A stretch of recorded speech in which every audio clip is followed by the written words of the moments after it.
Hey, it's Laurie McNaughton, your Scale Up Business Coach.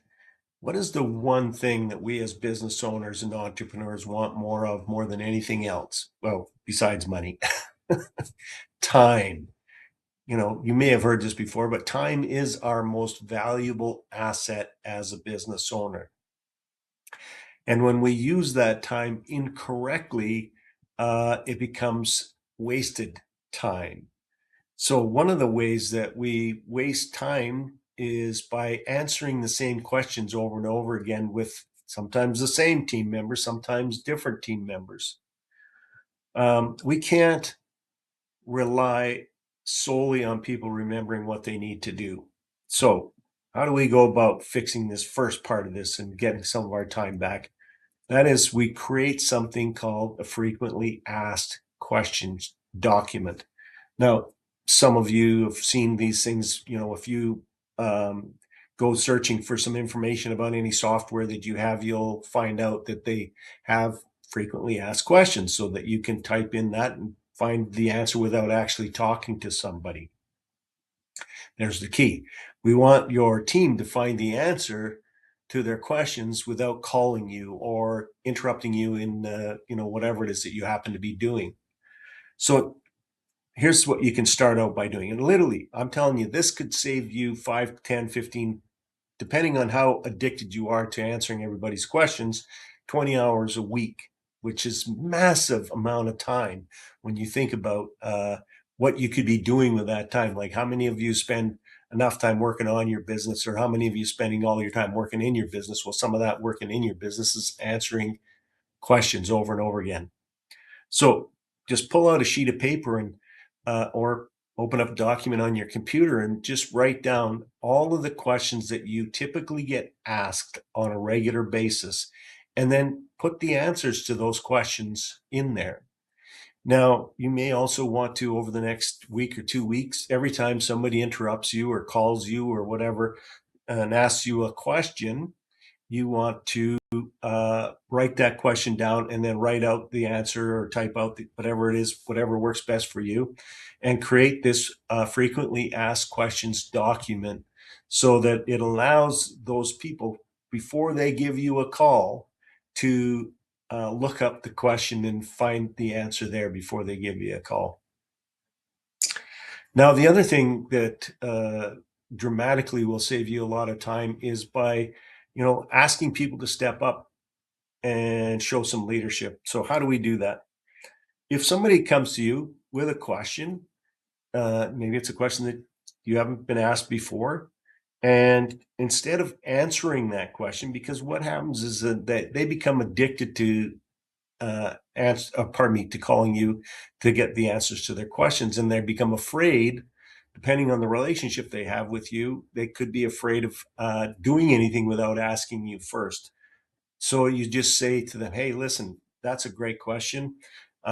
This is an opportunity for you to show some leadership and really step up to the plate. So here's what I want you to do is I want you to think about, if I came and asked you that question, how would you answer that question? Or what would you do in this instance? Now, you may want them to, before they go and do it, to come back to you with that solution, depending on the complexity of the challenge that they're up against. Or you may just want them to, I want you to think about what's the right thing to do in this, and then go and do it, and then come and tell me what you did. That way you get an opportunity to sort of give them a pat on the back at that time. Now, if it's a more complex thing and you want to make sure that it's done right, you say, hey, listen, I want you to just go back, take 10 minutes and think about what's the right answer, what's the solution to this, and then come back to me and share it with me before you go out and do it. What you're going to do over a period of short period of time is to teach them to make decisions on their own, to not be addicted to coming to you for every question. Now, again, you may have set this up yourself by uh, um, what is the word I want to? I want to say beating people up, but I don't really like that term. But somebody comes to you and they made a mistake, and you berate them. So what have they learned is, like, I don't want to make the mistake because I get the wrath of the boss, so I'm going to just call the boss and ask a question before I do it. But that just sucks up enormous amounts of our time. So teach them how to make decisions.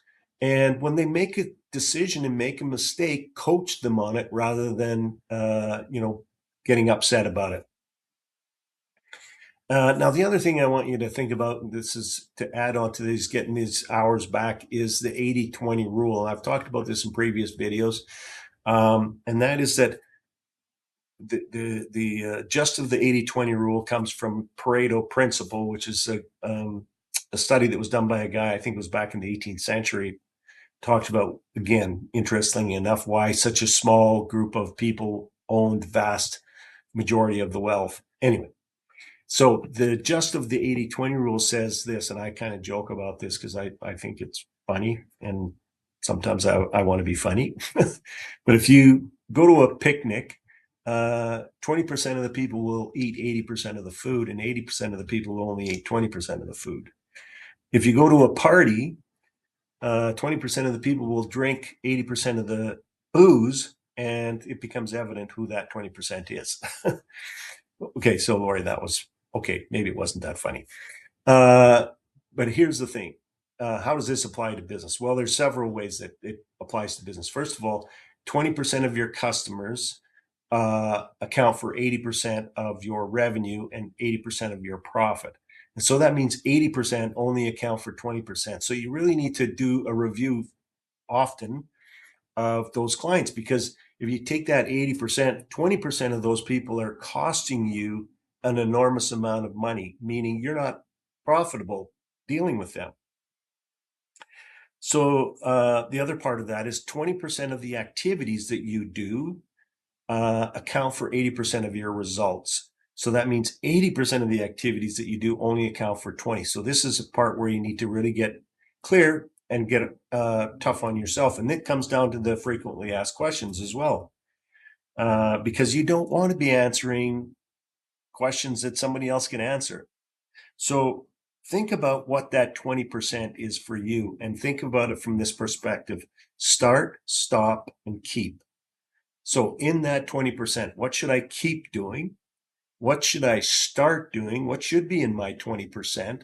And what should I stop doing? And when I say stop doing, some of that you may have to delegate.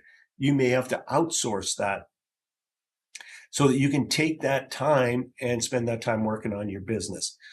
So that's how you can get 5, 10, 15, 20 hours of your week back, by creating frequently asked questions, putting the ball in other people's hands so they can stand up and become leaders, and follow the 80-20 rule. 20% of your activities is going to give you 80% of the results. So make sure that you're spending your time correctly. My name's Laurie McNaughton. I'm your Scale Up Business Coach. You can always find a link in the description, and you can book a discovery meeting with me. Discovery meetings are simple. I want to understand a little bit about the history of your business, how long you've been in business, how many people you got working for you, where you're at, where you want to be, what do you feel like's holding you back. And if I believe that there's an opportunity that I can help you get to where you want to get to a lot faster and a lot more profitable, then we'll book what I call a complimentary coaching session.